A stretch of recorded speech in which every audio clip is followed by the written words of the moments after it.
En Proverbios capítulo 3, los versículos 5 y 8 nos dicen: Fíate de Jehová de todo tu corazón y no te apoyes en tu propia prudencia, porque será medicina a tu cuerpo y refrigerio a tus huesos.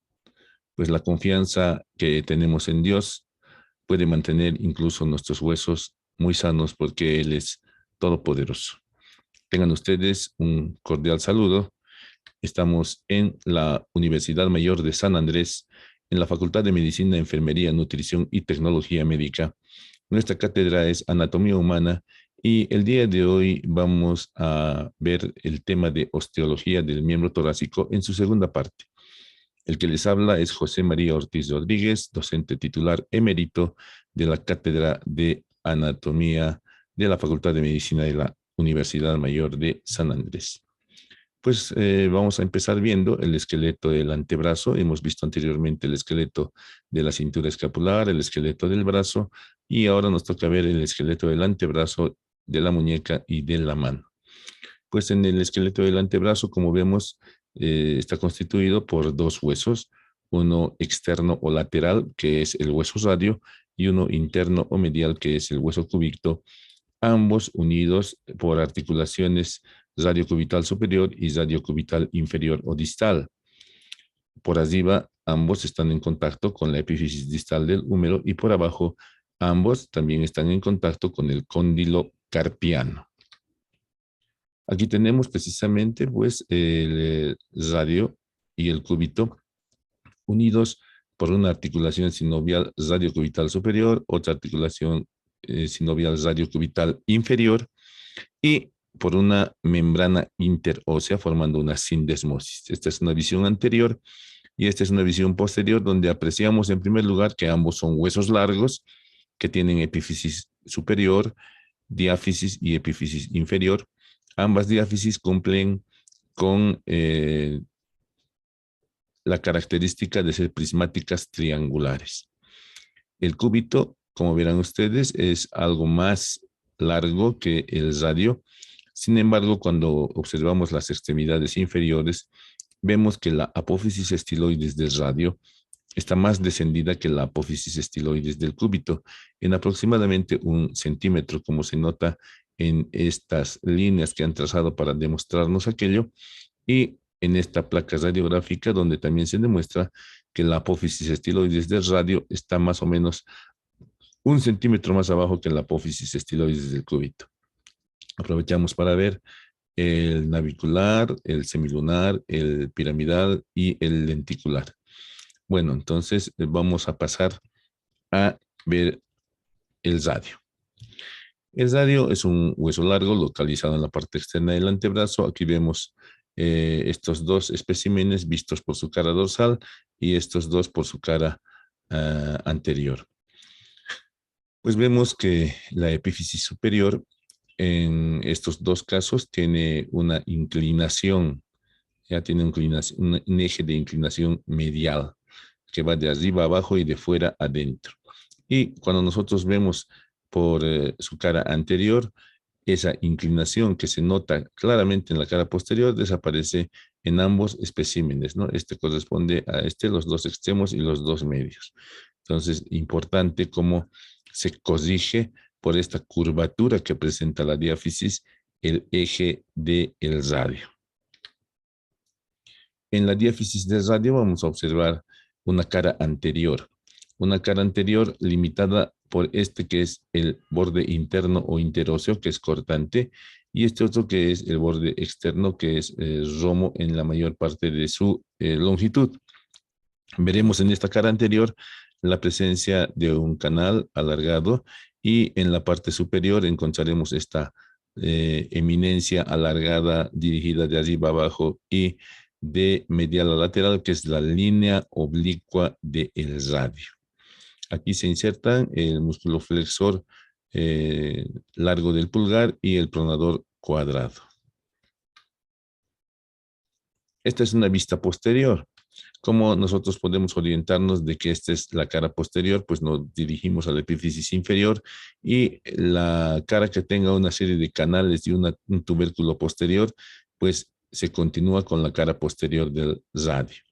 En la cara posterior del radio no vamos a encontrar más que una serie de crestas verticales que están separando las superficies de inserción de los músculos profundos de la región posterior del antebrazo. Y por último tenemos esta que es la cara externa. En la cara externa que se continúa con la cara externa de la apófisis estiloides. Esa es la forma de reconocer esta que es la cara externa de la diáfisis. En la cara externa de la diáfisis, limitada por el borde anterior y el borde posterior, pues no vamos a encontrar más que en su parte media una superficie rugosa para la inserción del músculo pronador redondo. La epífisis superior comprende tres porciones: la cabeza, que tiene la forma de un segmento de cilindro; el cuello, que como hemos visto es algo oblicuo de arriba a abajo y de lateral a medial; y una tuberosidad, la tuberosidad del radio, antiguamente llamada tuberosidad bicipital, ¿no? Que nos orienta muy bien a dónde va ese nombre, a la inserción del bíceps. En la cabeza vamos a encontrar una parte superior que es la cúpula radial, que presenta una depresión. Esta parte superior de la cabeza es articular y esta depresión es la cavidad glenoidea, que se corresponde con el capitulum humeral. Luego, esta cabeza, como hemos dicho, tiene la forma de un segmento de cilindro. También presenta un reborde grueso de aproximadamente entre 0,4 y 0,8 milímetros de alto. Y también es una superficie muy lisa, puesto que permite la articulación radiocubital superior. En el cuello del radio se va a insertar en la parte externa el músculo supinador, y en la tuberosidad del radio el tendón terminal del bíceps, uno de los tendones terminales del bíceps. En la epífisis inferior veremos que tiene la forma irregular de un cubo para su descripción, y veremos en esta cara, que es la cara anterior, que es algo acanalada transversalmente y que da inserción a el músculo pronador cuadrado. Lateralmente se prolonga esta epífisis con lo que se viene a llamar apófisis estiloides, que aquí la estamos viendo en su cara anterior. En la cara posterior del radio se distingue esta saliente, que es el tubérculo dorsal del radio, que cuando invitamos al paciente a flexionar la muñeca, fácilmente se puede palpar este tubérculo como un punto de referencia. Medial y lateralmente a este tubérculo existen unos surcos en los cuales están cruzando los tendones extensores. Medialmente a este surco se encuentra este amplio canal para el flexor común o extensor común de los dedos, y lateralmente para los extensores del pulgar, abductores, primer radial, segundo radial. Esta es la cara interna o medial de la epífisis distal, donde observamos claramente una superficie articular cóncava de adelante hacia atrás y que se corresponde con la cabeza del cúbito.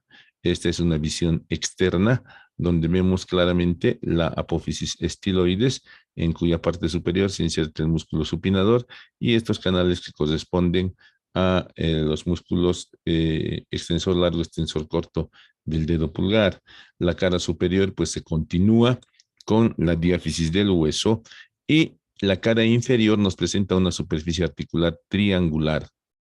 Esta superficie articular triangular presenta una cresta anteroposterior que está dividiéndola en una parte externa triangular y en una parte interna cuadrilátera. La parte externa triangular se articula con la cara superior del hueso navicular, y la parte interna, que es cuadrilátera, se articula con la cara superior del hueso semilunar. Ambas superficies separadas por esta cresta, que podríamos llamarla también cresta escafosemilunar.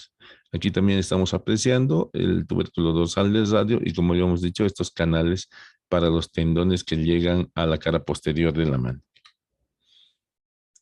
El cúbito. ¿Qué nos presenta el cúbito? Nos presenta en la diáfisis esta que es la cara anterior, que está limitada por el borde externo o interóseo, donde se inserta la membrana interósea, el borde interno, que es romo.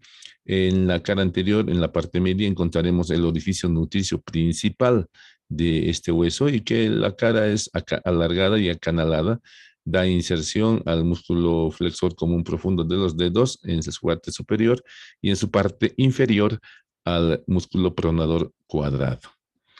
Luego tenemos aquí la cara posterior. ¿Cómo nosotros distinguimos la cara anterior? Pues es continuación de la apófisis coronoides, que es esta saliente ventral. La cara posterior es continuación del olecranon. Aquí estamos viendo la cara posterior, donde se distinguen una serie de crestas que están separando las inserciones de los músculos profundos del antebrazo, extensor del dedo índice, extensor largo del pulgar, extensor corto del pulgar y abductor largo del dedo pulgar. Y por último, en su cara interna, vamos a ver que es subcutánea, por lo menos en los 2 tercios inferiores. El tercio superior está cubierto por la inserción del músculo flexor común profundo de los dedos. En la epífisis superior del cúbito vamos a encontrar 2 apófisis, 2 procesos, el proceso olecraniano o apófisis olecraniana o olecranon simplemente, y la apófisis coronoides. Esta apófisis coronoides que tiene la forma de una pirámide triangular, que nos presenta una cara superior, que se continúa con la cara anterior del olecranon. Entre ambos vamos a encontrar esta cresta vertical primero y horizontal después, que está separando en esta superficie articular 2 canales, un canal medial y un canal lateral, que están conformando la escotadura troclear. Ya la cara anterior del olecranon y la cara superior de la apófisis coronoides forman la escotadura troclear, que se corresponde con la tróclea humeral. En la cara anterior, además, vamos a ver esta cara anteroinferior de la apófisis coronoides, donde encontramos esta tuberosidad del radio y el tubérculo coronoideo en la parte interna y superior. En la cara externa del epífisis superior del cúbito, pues vamos a ver la cara externa del olecranon y vamos a ver la cara externa de la apófisis piramidal, pero sobre todo vamos a ver debajo de la escotadura troclear esta superficie articular cóncava de adelante a atrás, que va a corresponder a la cabeza del radio para formar la articulación radio-cubital proximal. En el borde anterior de esta escotadura radial del cúbito se inserta el ligamento cuadrado, lo mismo el ligamento anular, perdón, lo mismo que en el borde posterior. En el borde inferior se inserta el ligamento cuadrado radiocubital. Debajo de esta escotadura cubital, esta escotadura radial del cúbito, vamos a encontrar esta superficie triangular. Esta superficie triangular que para algunos autores es la fosa supinadora porque da inserción al músculo supinador.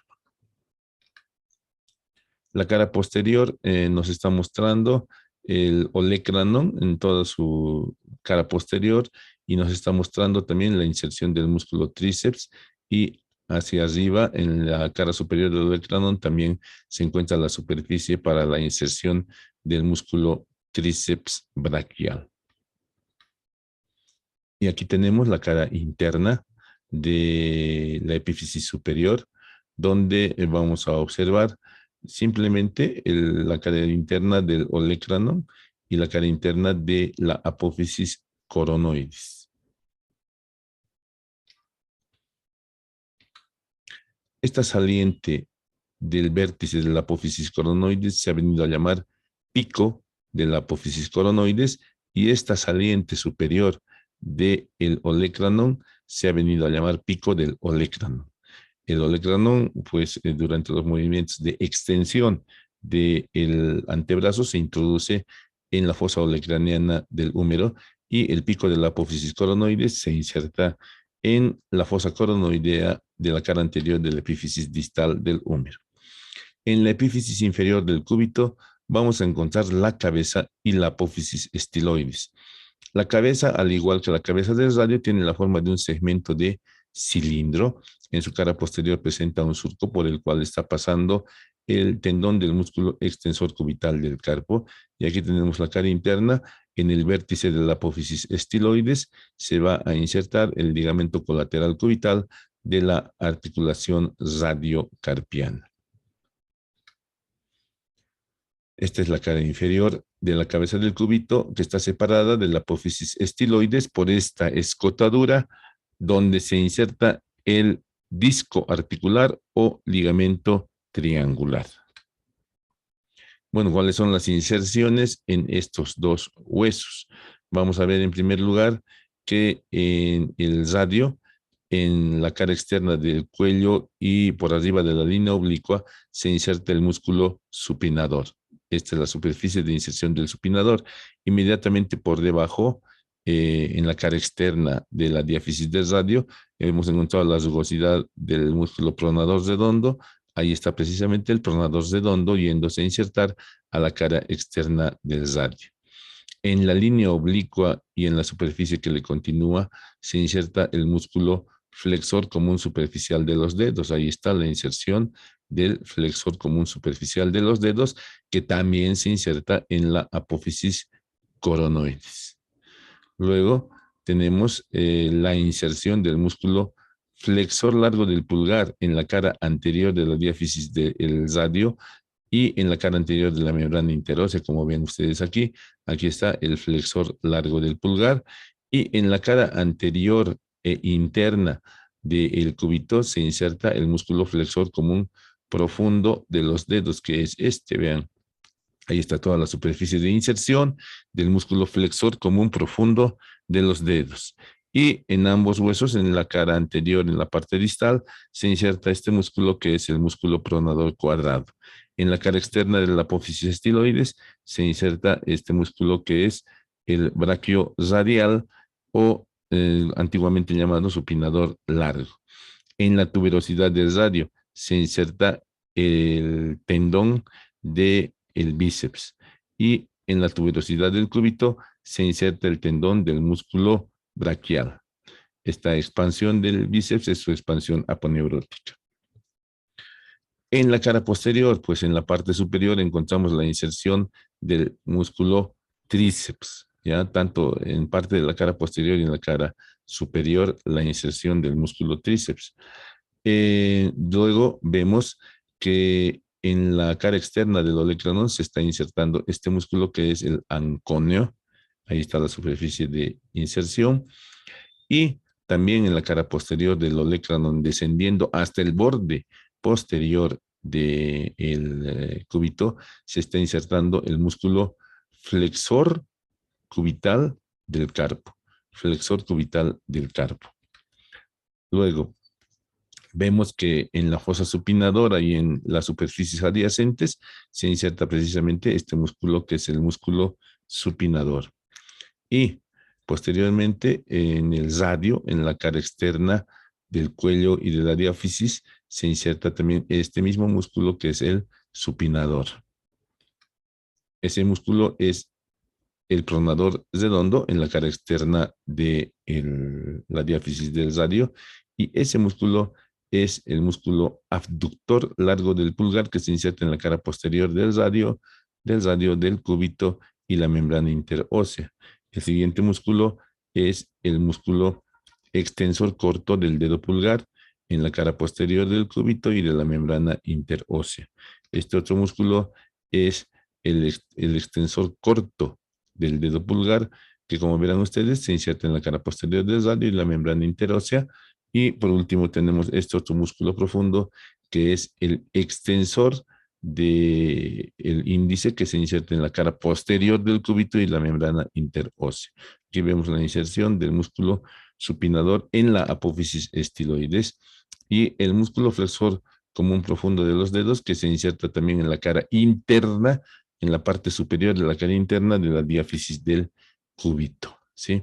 Y también vamos a ver en la cara interna de la diáfisis del cúbito la inserción del músculo extensor cubital del carpo.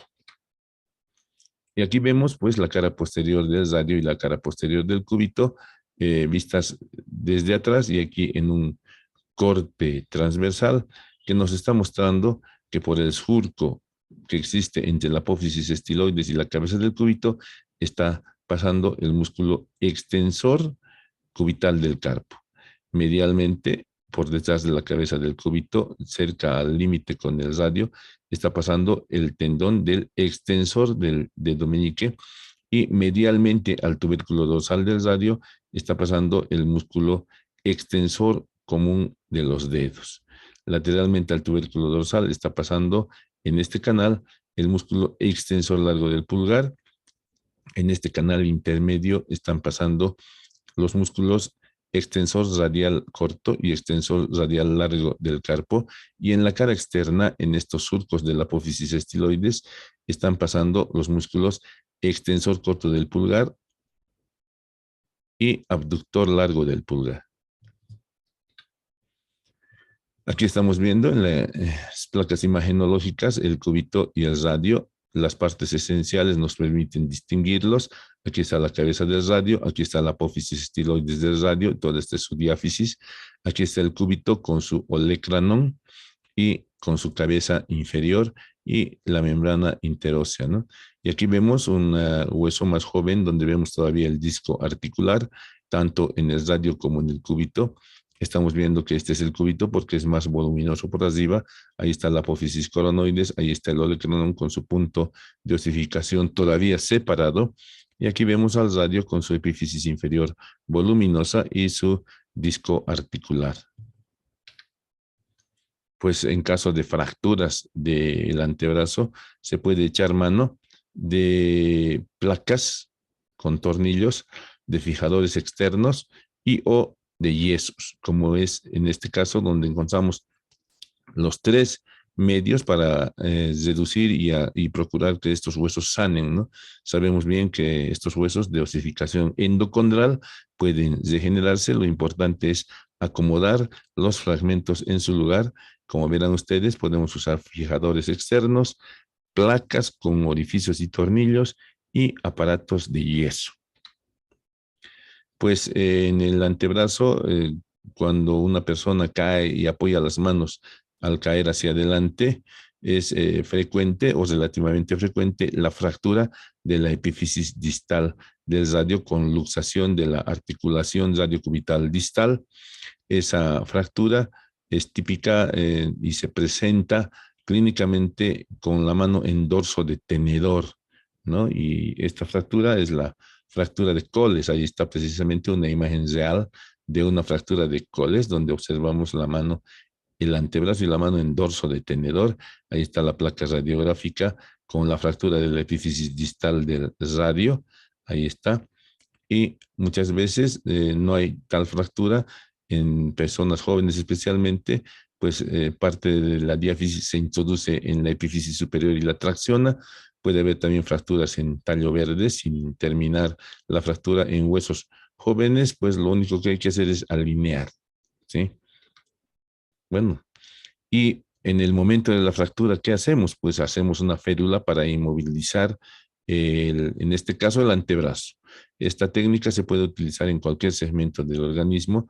Esta es una férula de cartón en la cual vemos que se han hecho unos cortes para facilitar la flexión, y luego de haber hecho esos cortes se coloca algodón o algún lienzo o tela suave que tengamos entre el cartón y el antebrazo, y se venda con una venda de gasa, y luego se le coloca el cabestrillo colocando el antebrazo en posición neutra. Bueno, aquí tenemos una lesión de la cabeza del cúbito y una prótesis de cabeza del cúbito, que también es otro recurso que tenemos para solucionar este tipo de patologías. Ahora pasaremos a estudiar el esqueleto de la muñeca y de la mano. Aquí está representándose pues la función de la mano, que es la prehensión. Y en esta imagen estamos viendo una proyección dorsal y una proyección palmar de los huesos que están formando el esqueleto de la mano. Aquí tenemos a la muñeca por los huesos del carpo. Aquí tenemos el esqueleto de la palma de la mano por los huesos metacarpianos y el esqueleto de los dedos por las falanges, ¿no? Entonces vemos la proyección de superficie de los huesos de la primera hilera del carpo, lateralmente el escafoides, el semilunar, el triquetrum y el lenticular o pisiforme, y en la hilera distal el trapecio, el trapezoide, el capitado y el amatal. Ahí están, vistos por detrás también, el escafoides, semilunar, el triquetrum y el trapecio, el trapezoide, el capitado y el amatal. Aquí están precisamente en esta imagen muy gráfica para explicar esto, que es del Atlas de Sobota, donde vemos los huesos del carpo, que son 8. En la primera hilera del carpo tenemos al navicular o escafoides, al lenticular o al semilunar, al piramidal o triquetrum, que por delante se articula con el pisiforme o lenticular. En la segunda hilera del carpo vemos al trapecio, que de forma muy importante se articula con el primer metacarpiano, el trapezoide lateral, medialmente, y medialmente tenemos al hueso capitado porque tiene una cabeza, y el hueso más interno de la segunda hilera es este, que es el ganchoso. En el metacarpo pues tenemos el primero al quinto metacarpiano, el del dedo pulgar corresponde al primer metacarpiano, el del índice al segundo, el del medio al tercero, el del anular al cuarto y el meñique al quinto metacarpiano. Generalmente es común encontrar en estas articulaciones cerca de la cabeza de los metacarpianos, la articulación metacarpofalángica, la presencia de estos huesos que se desarrollan en los tendones, que son los huesos sesamoideos, que se presentan con alta frecuencia en esta articulación carpo, metacarpofalángica del dedo pulgar, pero puede haber en otras regiones también. Y por último tenemos las falanges. Las falanges que en el dedo pulgar son solamente 2. Y a partir del segundo dedo, que es el dedo índice, hasta el quinto dedo, son 3 por cada dedo. El eje de la mano está a nivel del tercer dedo. Entonces, los movimientos se hacen en torno a este eje de la mano, que está formado por el semilunar, el hueso capitado, el tercer metacarpiano y las falanges proximal, media y distal del tercer dedo. Aquí vemos una imagen real donde observamos lo mismo, la primera hilera del carpo visto por la cara palmar, donde lateralmente está el escafoides o navicular, luego tenemos al semilunar, que está medialmente al escafoides, medialmente al escafoides se encuentra este, que es el triquetrum o piramidal, y delante del triquetrum o piramidal está este hueso, que es el hueso lenticular. En la segunda hilera del carpo encontramos lateralmente, en relación con el dedo pulgar y el primer metacarpiano, al trapecio. Medialmente al trapecio está el trapezoide, medialmente al trapezoide está el hueso grande o capitado, y medialmente al capitado se encuentra el hueso ganchoso o amatal. Aquí está la cara dorsal de los mismos, donde nuevamente vemos que lateralmente está el navicular, el semilunar y el triquetrum o piramidal. Luego volvemos a la segunda hilera, lateralmente con el primer metacarpiano, el trapecio, luego el trapezoide, el capitado y el amatal, y los correspondientes metacarpianos. El primero, segundo, tercero, cuarto y quinto. Como verán ustedes, el primero es más corto y macizo, el segundo es el más largo, y a partir del segundo, el tamaño de los metacarpianos, que son huesos largos, va decreciendo. Luego, las falanges, con sus características que las vamos a ver más adelante, que son solamente 2 para el dedo pulgar, y para el resto de dedos son 3 falanges, que también son huesos largos. Los únicos huesos cortos en esta región son los huesos del carpo o muñeca. Y aquí estamos viendo nuevamente con más detalle esos huesos del carpo, y repetimos, lateralmente está el escafoides o navicular. Cada uno de estos huesos, por ser un hueso corto, tiene una forma irregularmente cúbica. Ahí vemos la cara superior del escafoides, que se articula con la cara inferior del radio, la cara inferior del escafoides que forma un cóndilo para la articulación mediocarpiana, la cara externa del escafoides que presenta este tubérculo del escafoides, la cara medial del escafoides que se articula por arriba con la cara externa del semilunar y por abajo con la cabeza del hueso grande o capitado.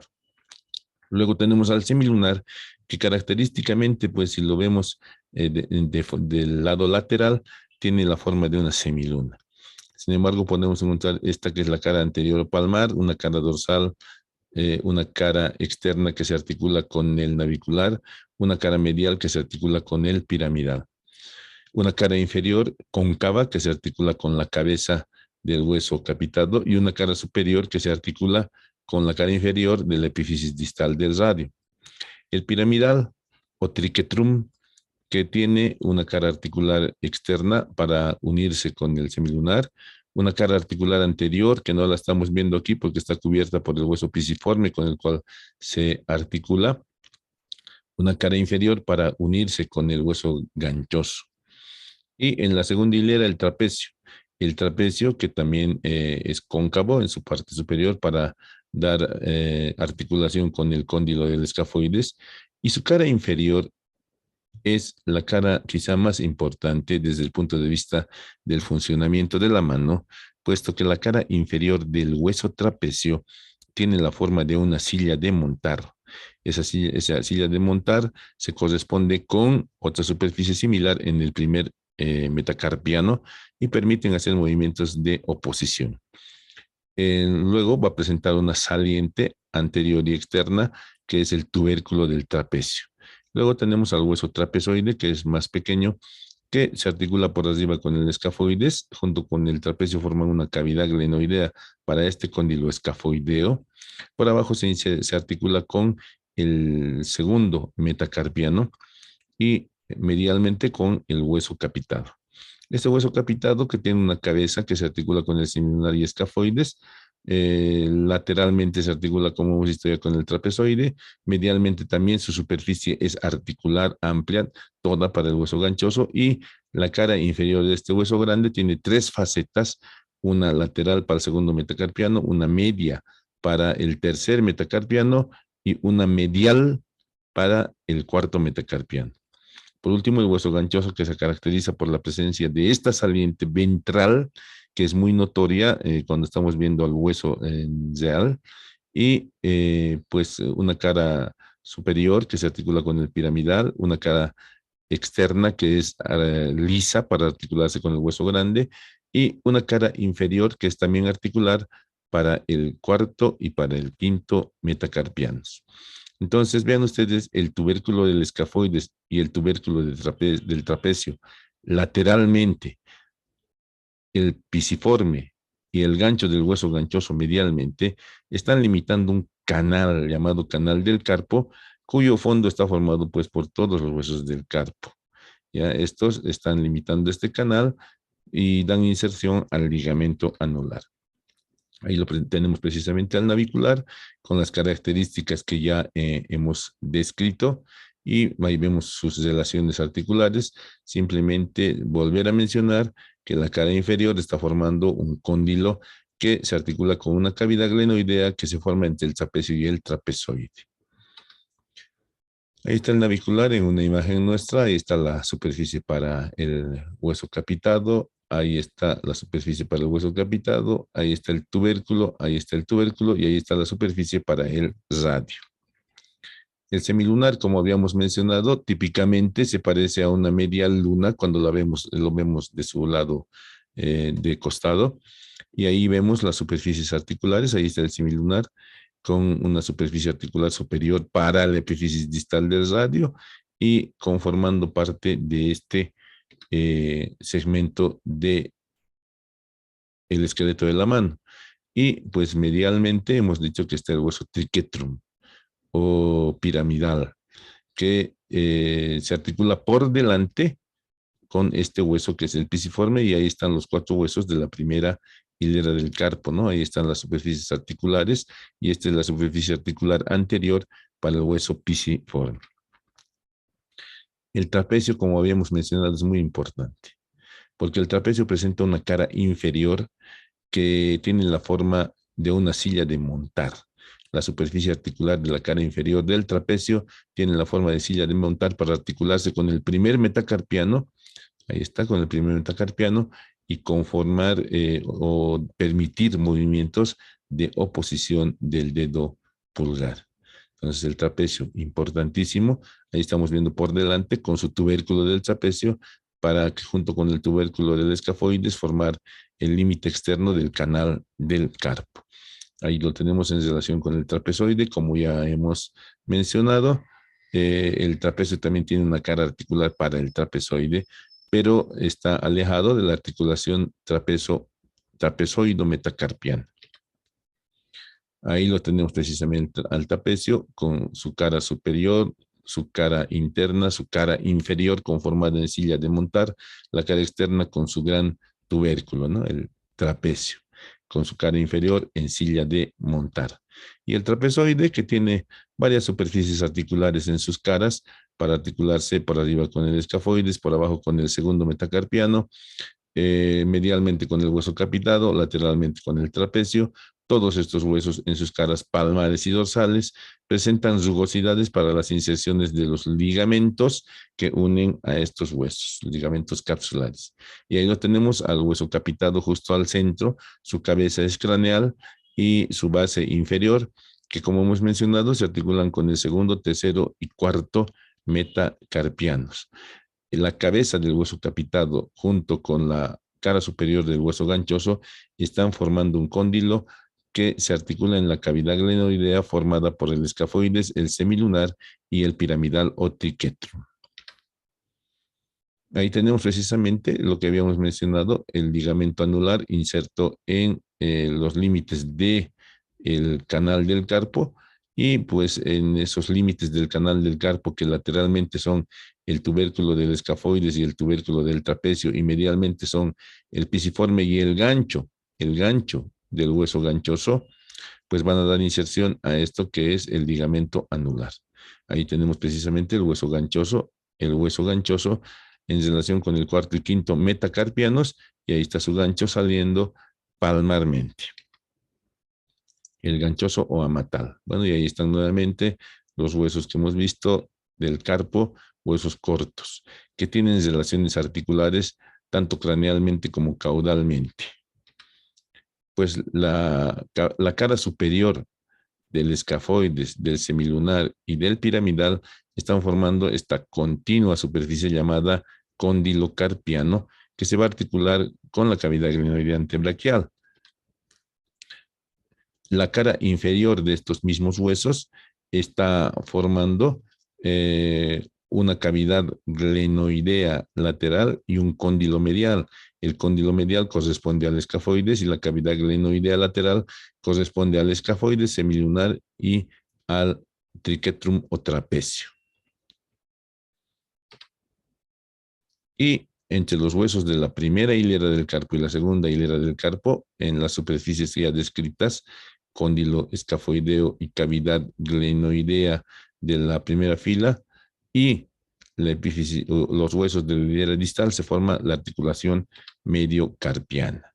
Y aquí estamos viendo la cara inferior o distal del trapecio en silla de montar, del trapecio, el trapezoide para el segundo y primero y segundo para el segundo y tercer metacarpianos, del capitado para el segundo, tercer y cuarto metacarpianos, y del amatal para el cuarto y quinto metacarpianos. Ahí está la cabeza del capitado. Y pues aquí estamos viendo el cóndilo carpiano formado por el navicular, el semilunar y el trapecio, y aquí vemos la articulación mediocarpiana entre las caras inferiores de los huesos de la primera hilera del carpo y la cara superior de los huesos de la segunda hilera del carpo. La cara inferior de los huesos de la segunda hilera del carpo se une a los huesos metacarpianos. El trapecio se une al primer metacarpiano por una superficie en silla de montar. El trapecio se une por otra superficie diferente a la silla de montar con el segundo metacarpiano. El trapezoide se une al segundo metacarpiano. el capitado se une al segundo, al tercero y cuarto metacarpiano, y el amatal se une al cuarto y quinto metacarpiano por superficies articulares de característica lisa. Los huesos del metacarpo son huesos largos que tienen una base que es superior y tienen una cabeza que es inferior, una diáfisis prismática triangular. En las caras laterales de esta diáfisis se insertan los músculos interóseos. ¿Sí? La cabeza tiene la forma de un segmento de esfera, es la que está formando los nudillos. Estamos viendo aquí la cara palmar y aquí estamos viendo la cara dorsal de los huesos del metacarpo. La característica, como habíamos dicho, es que el primer metacarpiano es el más voluminoso y corto, el segundo metacarpiano es el más largo y a partir de ahí va decreciendo en tamaño y espesor hasta llegar al quinto metacarpiano, que es relativamente frágil. Se fractura en los golpes, especialmente cuando se da un golpe de puño sin entrenamiento. Es conocido con el nombre de fractura del boxeador. Y vemos la cara posterior del segundo y del tercer metacarpianos que presentan estas salientes que son las apófisis estiloides, que dan inserción a la apófisis estiloides del segundo metacarpiano al extensor radial largo del carpo y del tercer metacarpiano al extensor radial corto del carpo. En el segundo y tercer metacarpiano también se insertan en la cara palmar el músculo flexor radial del carpo. Aquí precisamente estamos viendo un metacarpiano típico con su base, con una cara superior para articularse con los metacarpianos, sus dos caras laterales para articularse con los metacarpianos vecinos, su cabeza que se prolonga más hacia adelante. La superficie articular de la cabeza está prolongada más hacia adelante que hacia atrás. Y como habíamos dicho, forma los nudillos, ¿no? Esta es una visión anterior donde vemos el borde anterior, la cara anteromedial y anterolateral, ¿sí? Aquí está una visión posterior. Estamos viendo la cara posterior de la diáfisis de un metacarpiano, ahí está su base. Estamos viendo una cara, la cara lateral y aquí la cara medial, donde vemos superficies articulares para los metacarpianos vecinos, excepto el primer metacarpiano. Aquí estamos viendo las cabezas, aquí está el primer metacarpiano, segundo, tercero, cuarto y quinto, donde vemos que hacia adelante, aquí está la cara anterior, se prolonga la superficie articular. Y estamos viendo aquí de cada uno la cara superior. Este es del primer metacarpiano que tiene la forma de silla de montar, que es cóncava en sentido transversal y convexa, perdón, en sentido transversal y cóncava en sentido anteroposterior. Y aquí vemos las superficies del segundo, tercer, cuarto y quinto metacarpianos que tienen una serie de crestas que están separando superficies que se van a articular con los diferentes huesos de la segunda hilera del carpo, como habíamos mencionado ya. Las falanges, como habíamos dicho, son solamente dos falanges para el primer dedo. Aquí está el primer metacarpiano visto por detrás y aquí están sus dos falanges vistas dorsalmente y palmarmente. Aquí tenemos del dedo índice, la cara dorsal de su falange proximal, media y distal, y la cara ventral o palmar de su falange proximal, media y distal. Como verán ustedes, en la falange media, en la cara dorsal, se inserta el tendón medio del extensor común de los dedos y en la cara dorsal de la falange distal se inserta otro tendón del extensor común de los dedos. En la cara palmar de la segunda falange se inserta el músculo flexor común superficial de los dedos y en la cara palmar de la falange distal el flexor común profundo de los dedos. En la falange proximal, en las caras laterales, se va a insertar los músculos lumbricales e interóseos. En en el dedo pulgar, en la cara dorsal, lo propio. El extensor corto del pulgar en la base de la falange proximal y el extensor largo del pulgar en la base de la falange distal. En la cara anterior, la cara anterior se inserta en la falange distal el músculo flexor largo del dedo pulgar. Y aquí tenemos el metacarpiano del dedo índice con su primera falange, segunda y tercera falange. Las falanges tienen una cabeza en forma de polea y una base donde encontramos una cavidad glenoidea. La cavidad glenoidea proximal pues se adapta a la cabeza del metacarpiano, y la cavidad glenoidea del segundo y de la tercera falange tienen la forma de una polea invertida que se articula con la cabeza de la falange, de la primera falange, que tiene la forma de una polea. Ahí tenemos precisamente la falange proximal con su cabeza en forma de segmento de polea. Aquí estamos viendo la cabeza desde abajo. Aquí estamos viendo la base desde arriba que se articula con la cabeza del metacarpiano. Y aquí estamos viendo la segunda falange, cuya cabeza también es en forma de polea. La superficie articular siempre se prolonga más hacia adelante que hacia atrás. Y la cavidad glenoidea de la segunda falange, que tiene la forma de una polea también, de una polea invertida para recibir a la cabeza de la primera falange. Y aquí está la falange distal vista por delante, vista por detrás, y aquí inclinada para ver la superficie articular en forma de polea invertida. Pues en la cara palmar vamos a encontrar este tubérculo, y en la cara dorsal es la que está cubierta por las uñas. Bueno, y en la articulación metacarpofalángica del pulgar, generalmente podemos encontrar la presencia de estos huesitos, que son los huesos sesamoideos. En esta tomografía reconstruida vemos huesos sesamoideos en el pulgar, que son presentes en el 100% de los casos. Aquí vemos uno en el índice, uno en el medio, uno en el anular y dos en el meñique. Y aquí estamos viendo en la radiografía a nivel del pulgar los huesos sesamoideos. Aquí hay uno y este es otro. Y buscamos en los demás y aparentemente aquí hay otro, ¿no? Aquí está, ¿ve? Aquí está, en el quinto dedo. ¿Ya? Son frecuentes en el primero y en el quinto dedo. Ahí están, y pues tenemos que conocerlos. Aquí también nos están mostrando en el segundo dedo. Y pues importante acordarnos que existen estos huesos sesamoideos, especialmente en las articulaciones metacarpofalángicas, puesto que muchas veces podemos confundir con fragmentos de fracturas óseas. Y esta imagen nos muestra el porcentaje de la frecuencia en la que se presentan estos huesos sesamoideos en la mano. En la articulación metacarpofalángica del dedo pulgar, en el 100% de los casos. Como habíamos mencionado, le sigue en frecuencia la metacarpofalángica del quinto dedo del meñique con un 53.2%. En frecuencia le sigue la del dedo índice con 36.6%. Le sigue en el mismo pulgar la articulación interfalángica con el 21.3% de los casos que presentan huesos sesamoideos.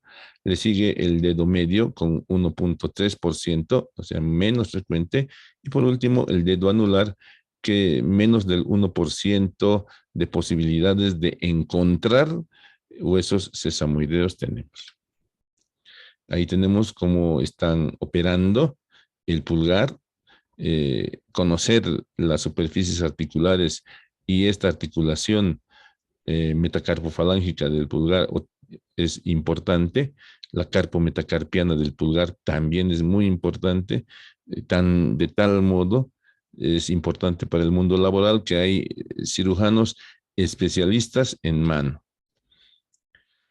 Ahí vemos la irrigación del escafoides, que es pues distal, ¿no? De la parte distal viene hacia la parte superior, y cuando hay una fractura del escafoides, pues la parte superior del escafoides puede quedar desvascularizada y producirse el necrosis de ese segmento, ¿no? Cuando caemos de palma de la mano y hay fractura de coles, puede haber también este tipo de fracturas. Y miren, esto es un trauma de mano. ¿Qué podemos hacer con una persona, un paciente que viene así con semejantes traumas? Pues como les había dicho, es tan importante la mano para la vida cotidiana y para la vida laboral, que se hacen verdaderas reconstrucciones por cirujanos especializados en la mano. Y muchas veces lo que nosotros vemos así destrozada una mano externamente, pues en las fracturas óseas, si bien hay muchas fracturas, pues aparentemente la reducción sería fácil. Las falanges también podemos fracturárnoslas, ya sea cayéndonos o empujando o haciendo deporte. Los voleibolistas tienen una relativamente frecuencia de fractura de falanges. Entonces, ¿qué se hace cuando hay fractura de falanges? Férula con bajalenguas, se puede hacer férulas con bajalenguas. Cuando es fractura de la falange ungueal, puede haber el hematoma fracturario que pues está comprimiendo los nervios del lecho ungueal y está produciendo un intenso dolor. Entonces, cuando la sangre aún está fresca, se puede utilizar un clip o una aguja, calentarla y atravesar la uña para que se drene esa sangre y que no sea un caldo de cultivo. Bueno, aquí tenemos este esqueletito que no les está haciendo asustar, sino que les está diciendo, vengan y estudienme. Muchas gracias por su atención.